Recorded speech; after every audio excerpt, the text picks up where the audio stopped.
একজন কৃষক প্রচণ্ড গরমে খুবই বিরক্ত হয়ে পড়ে। গরম থেকে বাঁচতে সে বরফ দিয়ে একটি ঘর বানাতে শুরু করে। কিছুক্ষণ পর বরফের ঘর তৈরি হয়ে যায় এবং কৃষক আরামে তার ভেতরে বসে পড়ে। কিন্তু হঠাৎ তীব্র গরমে বরফ গলতে শুরু করে।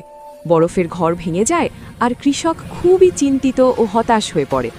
তখন সে একটি উটের কাছে যায়।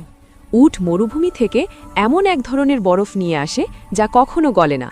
কৃষক তাড়াতাড়ি সেই বরফের ওপর শুয়ে পড়ে। এরপর সে বরফ দিয়ে একটি পুল বানায় এবং আনন্দে সাঁতার কাটতে থাকে। কিন্তু উটটি হঠাৎ কাঁদতে শুরু করে।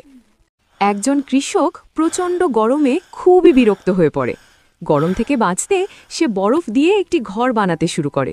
কিছুক্ষণ পর বরফের ঘর তৈরি হয়ে যায় এবং কৃষক আরামে তার ভেতরে বসে পড়ে। কিন্তু হঠাৎ তীব্র গরমে বরফ গলতে শুরু করে। বরফের ঘর ভেঙে যায় আর কৃষক খুবই চিন্তিত ও হতাশ হয়ে পড়ে। তখন সে একটি উটের কাছে যায়। উট মরুভূমি থেকে এমন এক ধরনের বরফ নিয়ে আসে যা কখনো গলে না। কৃষক তাড়াতাড়ি সেই বরফের ওপর শুয়ে পড়ে। এরপর সে বরফ দিয়ে একটি পুল বানায় এবং আনন্দে সাঁতার কাটতে থাকে। কিন্তু উটটি হঠাৎ কাঁদতে শুরু করে।